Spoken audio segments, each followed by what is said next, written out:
Admit it, you've probably never played the game Exit before. But if you have, let me know how it is in the comments. But that's okay, because the film Exit doesn't really expect you to, and in general makes its rules quite clear to the viewer. Number 1, don't overlook any anomalies. Number 2, if you find anomalies, turn back immediately. Number 3, if you don't find anomalies, don't turn back. And number 4, leave at Exit 8.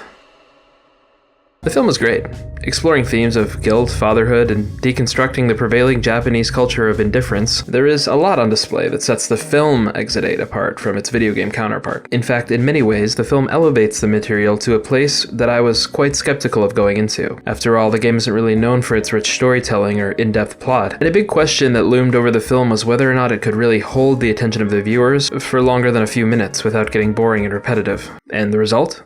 It's about halfway there. Saying that the film is interesting is definitely true to an extent, though it is inherently a story that is repetitive by nature, and with that repetition, regardless of its thematic relevance, remains one that becomes a bit boring to watch. However, the movie does its best to keep things interesting, with unique anomalies that actually pertain to the character and further the story.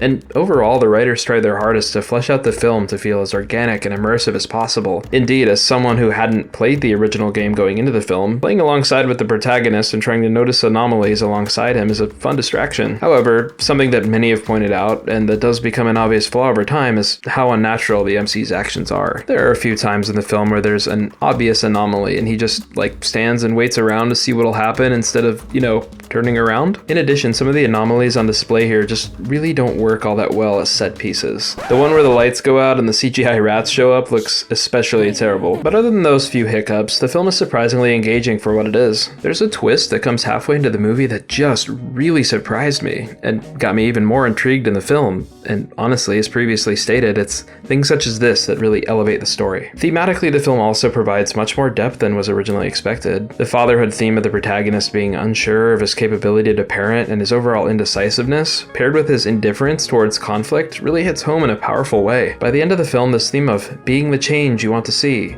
feels actionable in a way that I really didn't expect it to be. It's one of those films that makes you leave the theater wanting to be a better person. Production-wise, the film also lands very strongly on its feet. The cinematography is surprisingly good. The film opens on a POV oneer that's just awesome. And they go for this video game first-person feel that's just really fun and stylish. Outside of this, there are just simply a good number of scenes in the film that look breathtaking, especially those few shots that take place outside of that repeating hallway. The acting is fine, definitely no standouts, but the performances are suitable. Some people might dislike that Japanese style of having the characters give these over-the-top performances, as well as the way they explain things in an almost verbatim way, but honestly, it's something that doesn't really affect the film all too much. One nitpick, though, that stands out to me personally is the odd sound mixing. I don't know if it's just me, but the footsteps that the characters make while walking through the subway sound really fake. Again, this might just be a me thing, but it's worth pointing out. Ultimately, it's difficult to call this movie a timeless classic, but it is good fun, albeit a bit slow. If you're looking for something different, you could definitely do a lot worse than Exit. And indeed, the film strings together enough intrigue and mystery to keep the viewer going for the duration of its runtime. It's probably the best video game film to come out so far this year, if you count it as a 2026 release.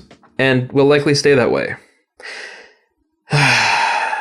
So, if you're up for it, I'd definitely give this one a solid recommendation and a final score of 6 out of 10. It's alright.